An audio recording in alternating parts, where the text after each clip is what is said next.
aggregate demand, aggregate supply, initial levels are given, with the price level is given as well. Now I have mistakenly put this in there. This was not supposed to be there. This column, yeah, this column shouldn't be there, right? So now we need to create a scale, draw a graph of this table.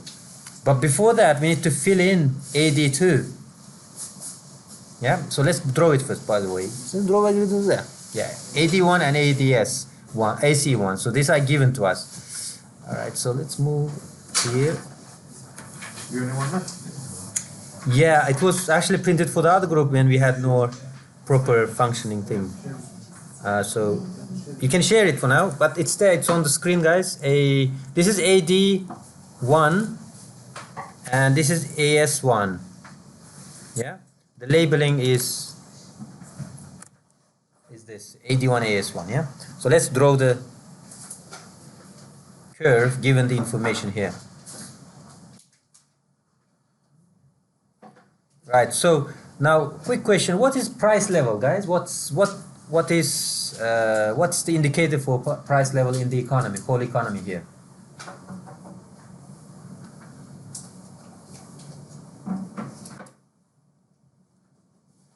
Go ahead, guys. Price level. It's GDP deflator, isn't it? The GDP deflator is an indicator for price level, and we also use consumer price index, but this indicator is for consumption goods, basket of consumption goods, not for the whole economy. But when you're dealing with aggregate demand, we are mostly concerned with price level indicated by deflator. So GDP deflator. This is a GDP deflator. Yeah, this is GDP deflator. Now, AD is the initial aggregate demand, AS is the initial aggregate supply. So let's draw it. Draw these together. So this is our right. How many do we need? 1, 2, 3, 4, 5, 6, 7. So we have, that's enough. 7 that way. 1, 2, 3, 4, 5, 6, 7, 8, 9, 10, 11. Now, in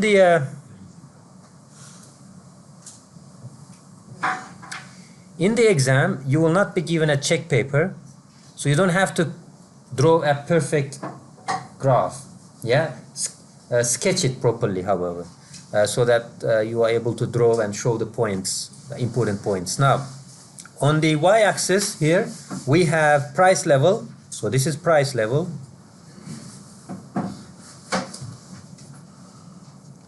And on the x-axis, we have the quantity. The quantity here refers to real GDP, the quantity of total output.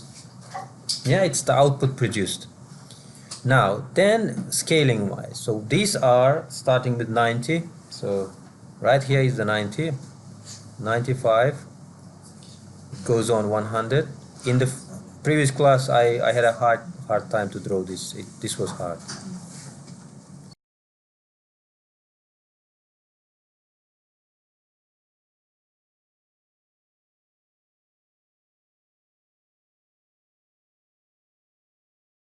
$95, let's trace out to 1000. Right here, that's 1000, point 1000, yeah? This is the 1 point on aggregate demand. Now, next, when the price level is 100, aggregate demand is 970. So, it's 970 is here, so trace it up to 100. Yeah, that's it. This is my next point on the demand curve. When the price is 105, I have 950 shown as the aggregate demand, so it's this point here. And when the price is 110, it's 930, so it's this point here. 15, this point. If I connect these points carefully, that's nice.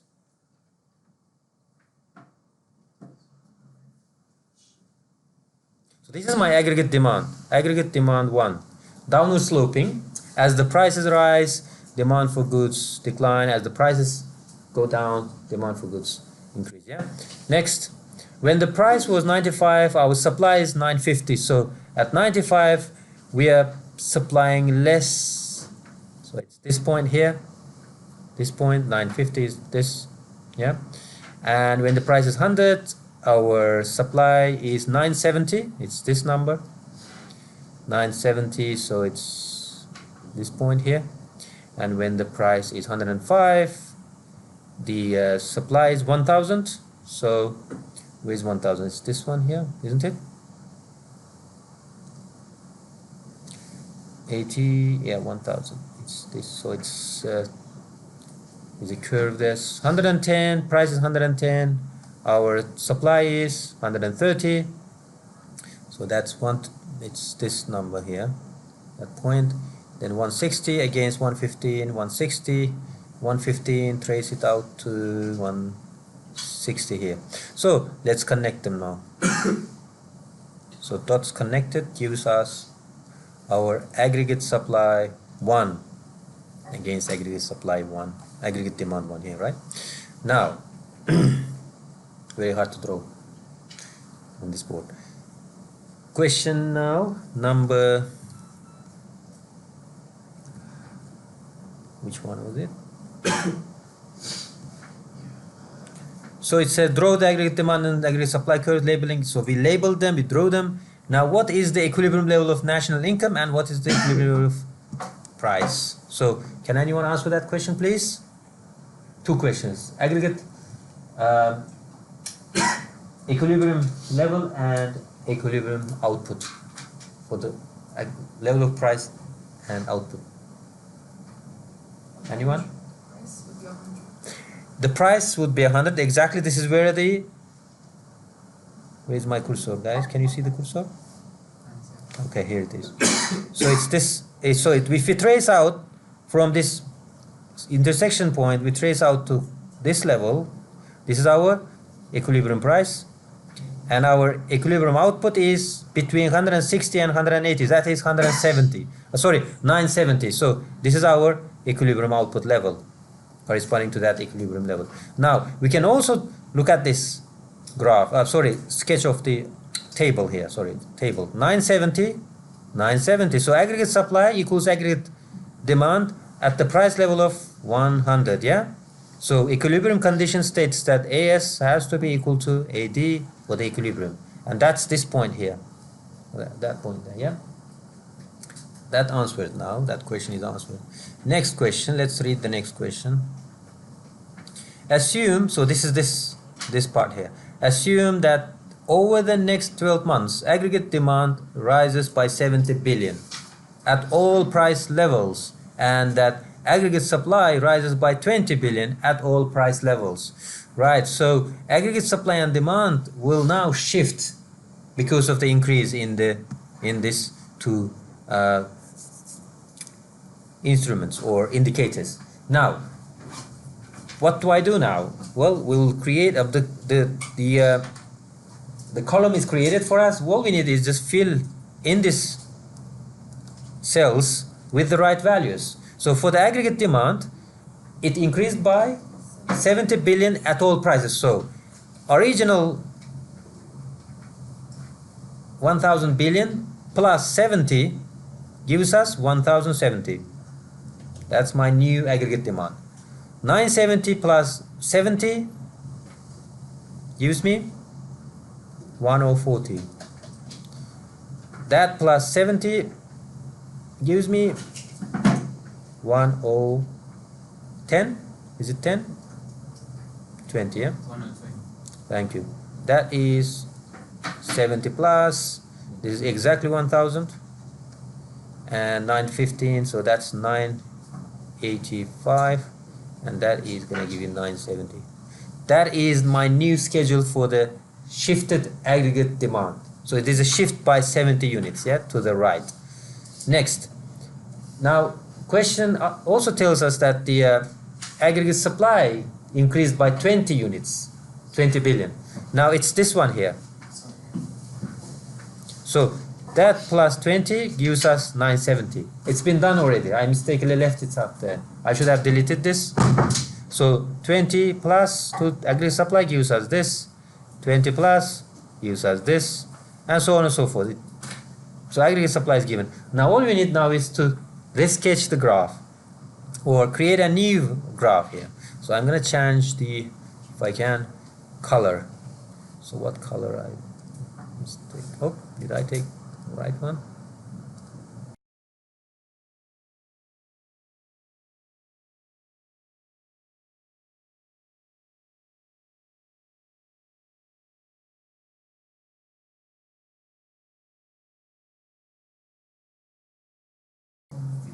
Connect the dots, you should get something like this. New aggregate demand number 2. Next, this values now I need to draw. These values 9.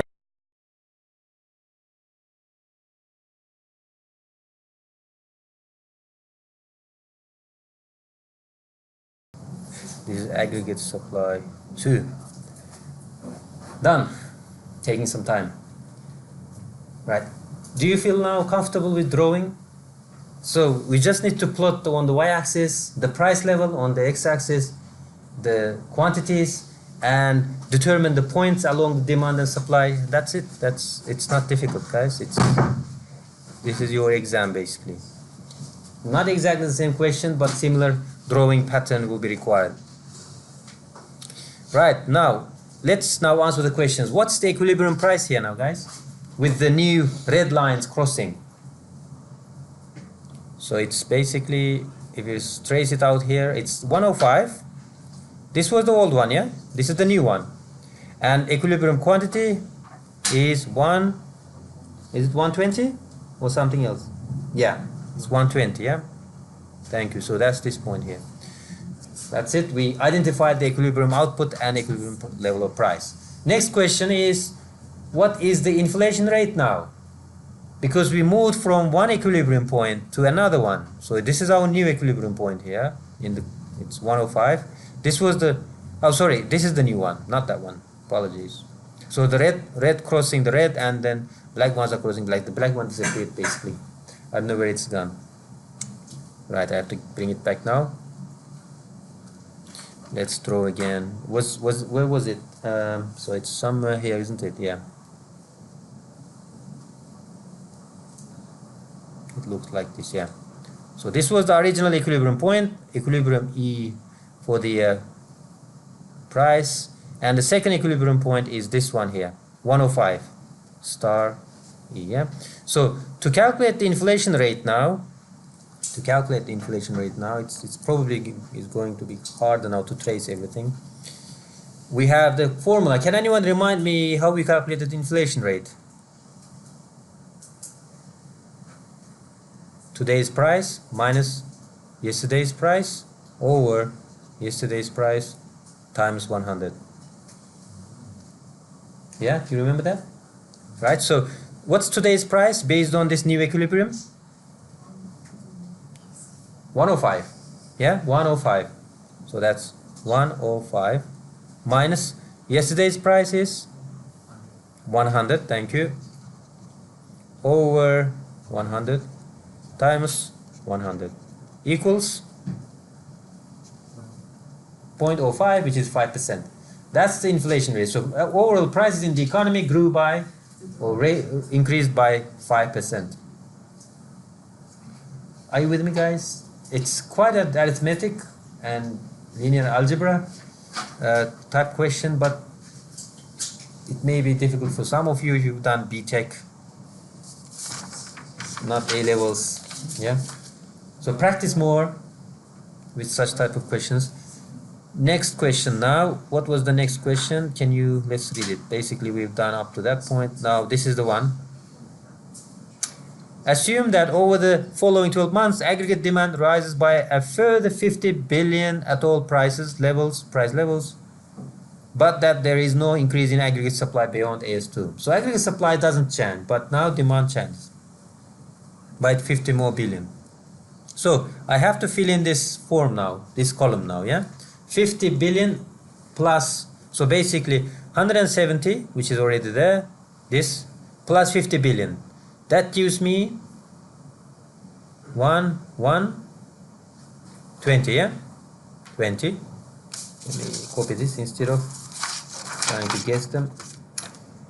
50, so 140, 1040 plus 50 is 109, 90 I should say.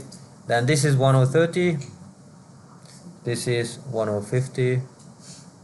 So I'm adding at all prices a 50 billion pound to the original aggregate supply or demand curve. So when I sketch this, then what I'll get is this. I don't know what happened, but doesn't look good.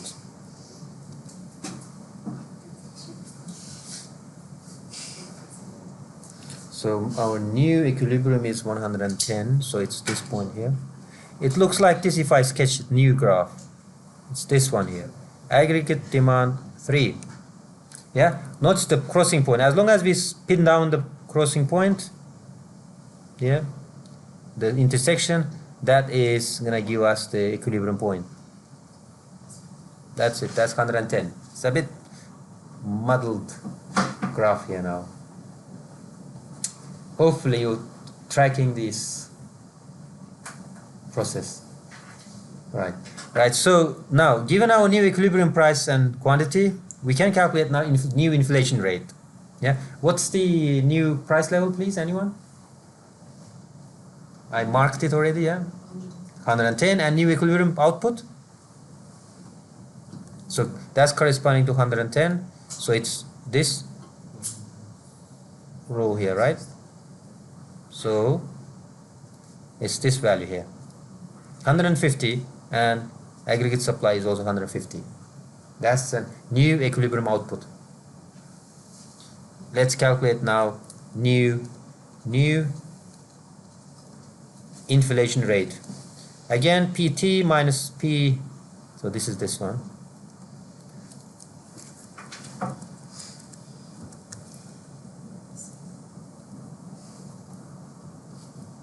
Over PT minus 1 times 100%. That gives us PT is basically 110, that's the new price level, minus old price level over old price level times 100, and equal to, has anyone done it? Calculated it? No? 4.76, around 8%, 4.8%. Yeah, verify it if you have the calculator, please. That's the new inflation rate. Right? Yeah. Thank you. Now, related to this, but not asked in the question, not required, is, can you quickly tell me what shifts the aggregate supply and aggregate demand usually? Let's say aggregate demand in this case. Quantity, right? So let's first of all look at the equation of aggregate demand, expenditure equation. What is it? C. I. Thank you. Plus G.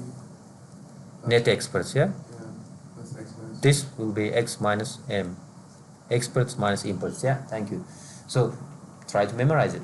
That will be in the exam, yeah? Try to learn how these things interconnected and interrelated, yeah? Please. Now, aggregate supply curve is aggregate demand curve, first of all, is downward sloping, AD. So these are the price levels. And this is output equilibrium. The quantity is basically Y, which is also real GDP. Right? And we have aggregate supply curve, which is this. Right. So what events or factors shift aggregate demand to the right and to the left? What are these? Can anyone remind us? For the aggregate demand?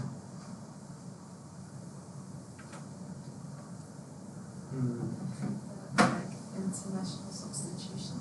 Yeah, that's one thing, yes. Any changes in one or any of these, yeah? Yeah. Any change in this international substitution, well, that's actually why the aggregate demand curve is downward sloping. But we're looking at the shift, yeah? When it comes to shift, it's about increase in consumption, increase in or decrease in investments, increase or decrease in governments, or change in X. Now this can happen, for example, if the government injects cash into the economy. G increasing, yeah? G going up here will increase AD. Any increase will obviously increase AD. So consumption might go up because maybe interest rate is lower. So we want to buy a new car, so we borrow loan. Or buy a house by borrowing mortgage. Investment might go up. Again, maybe taxes are lower now. Then there's a spending. That then shifts the aggregate demand at all prices, at given prices, to the right. It's a parallel shift. So at the given price now, at this given equilibrium price now, I could make more output, new equilibrium. You see, there's a shift to the right in output as well. Now, supply shifters usually are prices as well. Change in prices shift the supply curve. Wage, if the wages grow suddenly, what happens? People are not unemployed as much as they used to be because firms do not want to pay high wages. So they would rather produce less, which means supply shifts to the left. Supply shifts to the right if wages go down. If oil prices go down, then there will be more output. It's cheaper now to produce given the input prices are lower, right? And also, supply shifts to the right or left because of factors for production's availability. So the next question now will test our knowledge of such shifts. Okay, let's move on. Read the question, please. Question number 2. So explain whether each of the following events will increase, decrease, or have no effect on long-run aggregate supply.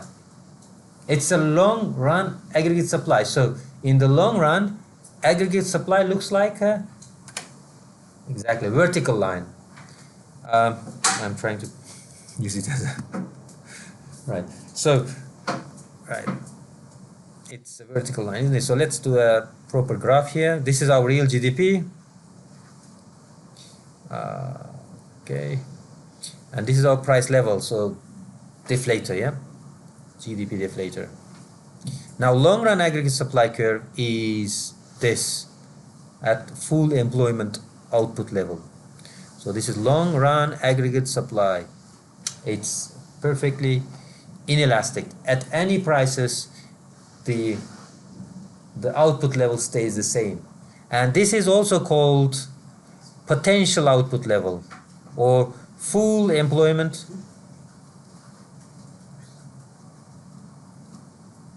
output.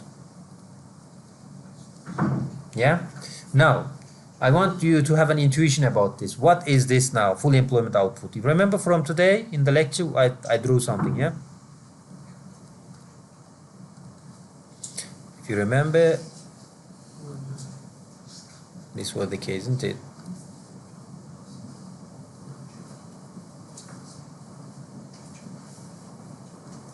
Which of these graphs? So this is time, guys. This is time. This could be years, yeah, year. This is GDP. Actually, this is real GDP, yeah. So, which of these is actual GDP, and which of this, which is potential GDP? The red is potential. Thank you. So the red is potential. That's what we want, yeah. In economics, or governments want the potential to operate along the potential GDP line. So this is our long-run trend growth.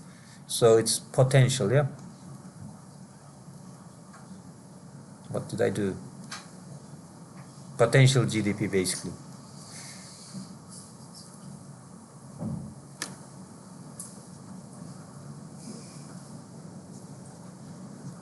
Now this is actual GDP.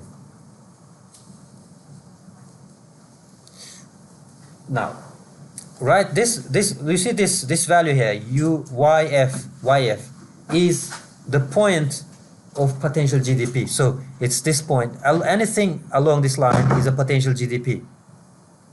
Yeah, this point basically lies somewhere there. Now in the long run, we would have an equilibrium point established here, right here. This is our short run aggregate supply curve.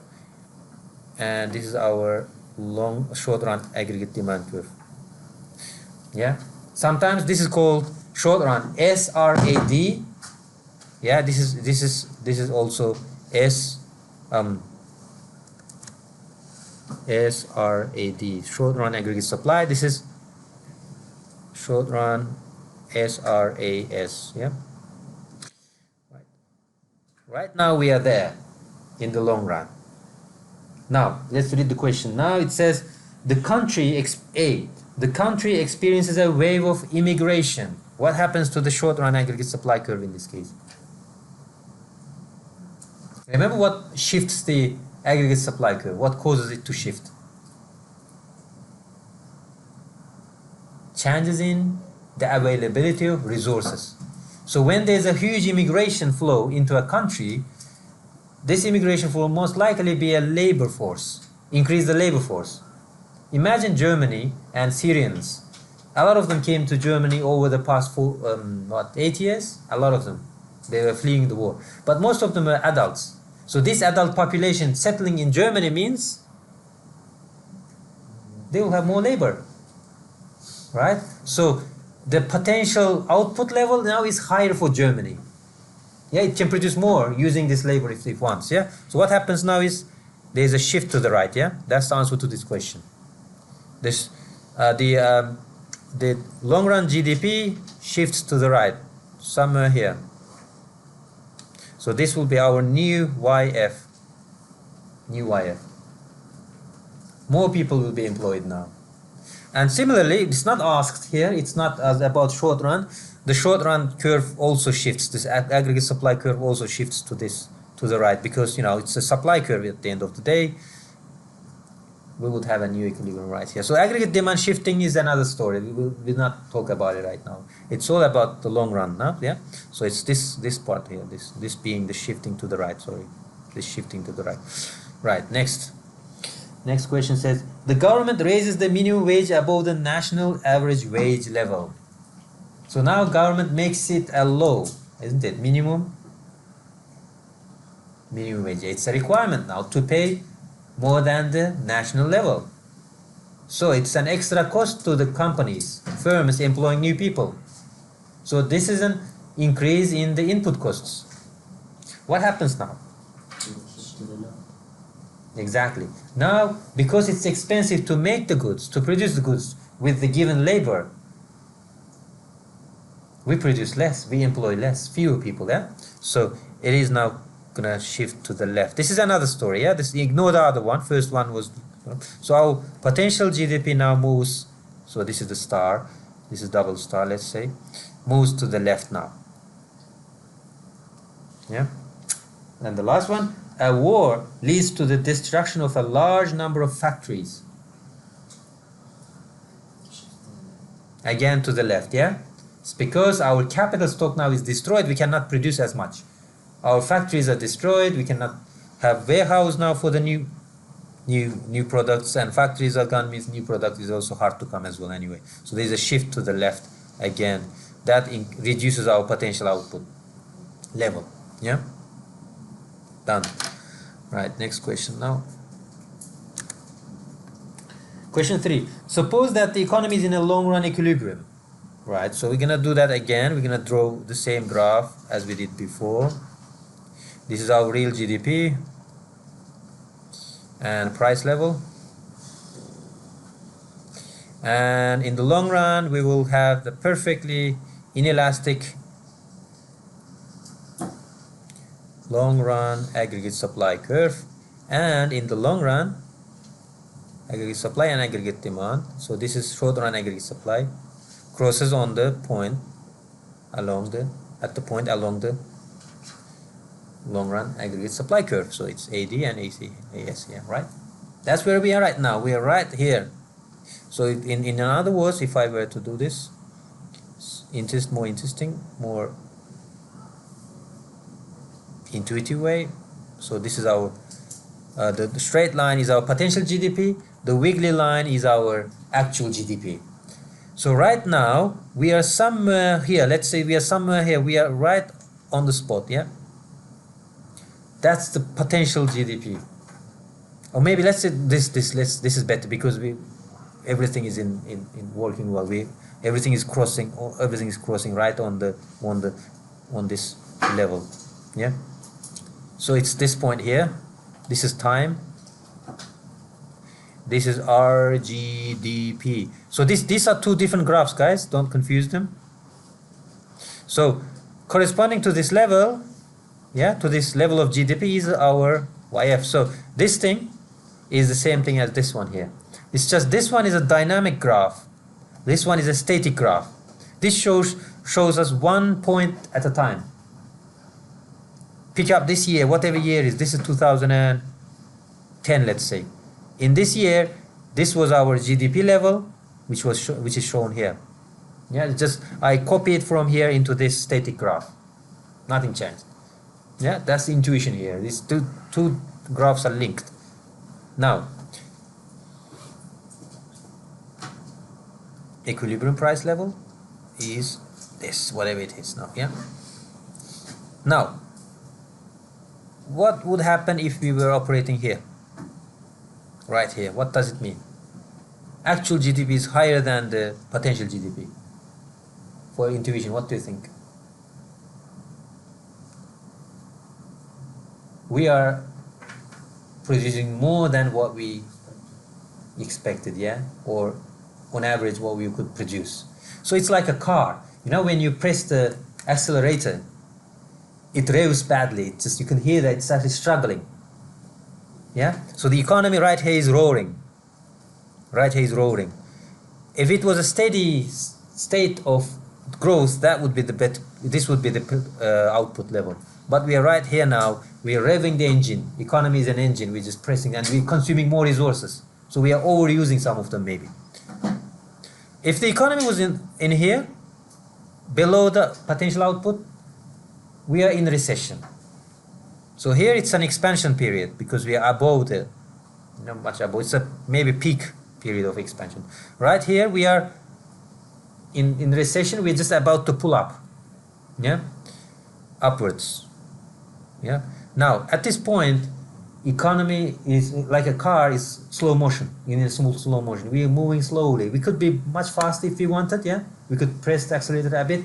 So engine is not revving at all. It's not using enough. I mean, there's tank full of oil resources, but we're not using the resource. Our engine is slow, yeah. So that's it. That's this period where we are in recession. We are not using full potential. We could have been here, but we are in recession. So the difference between here is the output gap. Difference here is also output gap. But here we are expanding, and we are probably overshooting as well, heating basically. The economy is heated like an engine heats when you rev it. Right? So we would like to be here. So this is basically the case of this point, steady point. This is where we're in the full potential point. Yeah. Right here we're producing everything that we can by employing efficiently all the resources. Now let's look at the question. The A then says, okay, we've done that. What's B now? Now suppose that financial crisis causes aggregate demand to fall. Use a diagram to show what happens to output and to the price level in the short run. Now if the aggregate demand falls, what happens? Think about it, please.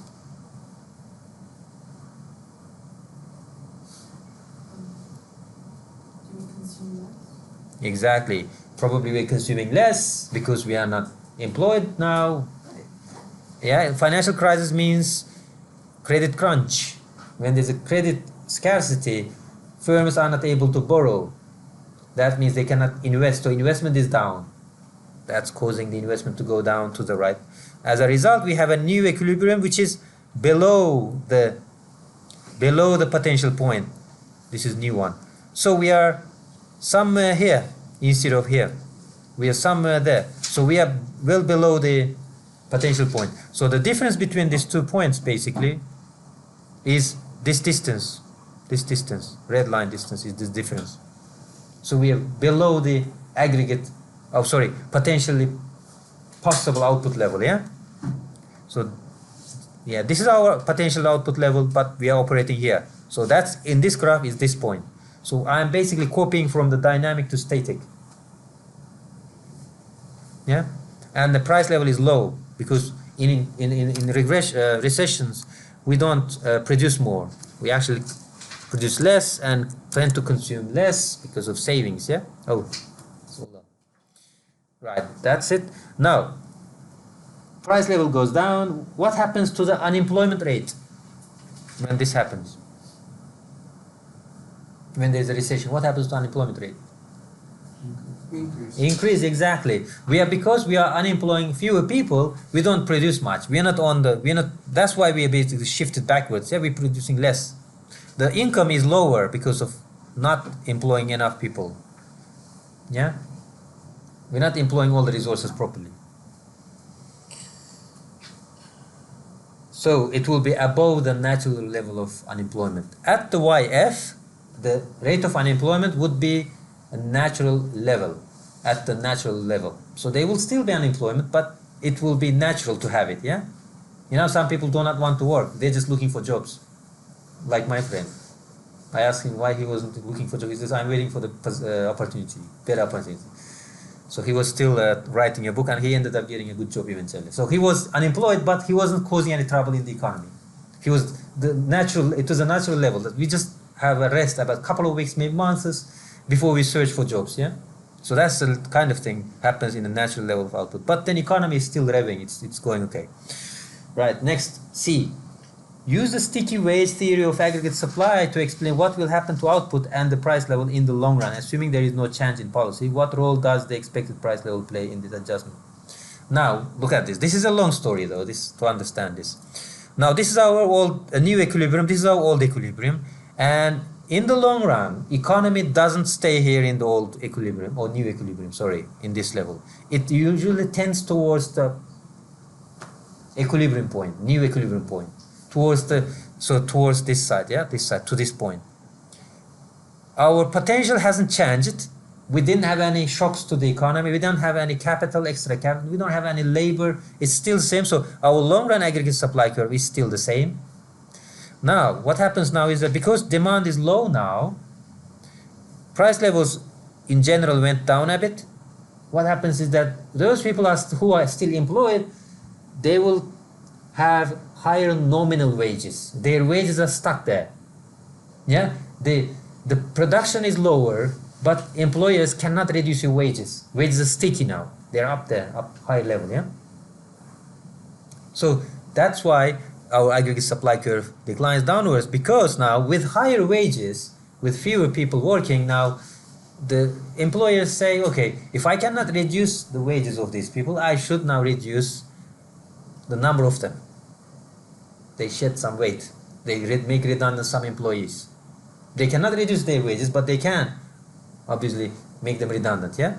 Because based on your long-term contract, price is fixed earlier, so it's illegal to pay them less than the contract, yeah? If they don't agree with that, So you need to make them redundant. So by making them redundant, they cause the unemployment rate to go up further.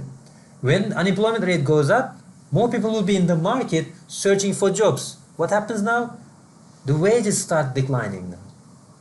Now at lower wages, more people will be available to work. That means eventually the firms now employ more people, expecting that at lower prices now, at lower wages, they could employ more people and produce more output, and the prices will go up eventually. Which means by employing low-cost labor now, they produce more in the end and cause the aggregate supply curve to shift to the right. And new equilibrium will now be established. So this is our new aggregate supply curve. This is aggregate supply now. Now notice what happened. From this equilibrium point now we move to this equilibrium point. And now we have a new equilibrium point along the long-run aggregate supply curve. So we tended towards it, and we ended up being there in the end. What happens is that we were here. Yeah, we were here. Over time, we moved up the ladder, and then we came here, and we settled here. This is this point again. Yeah, this is this point over time. So this is timeline. Over time, we moved, and we ended up staying on the optimal level of output. But that doesn't last longer because we end up overshooting again in the end.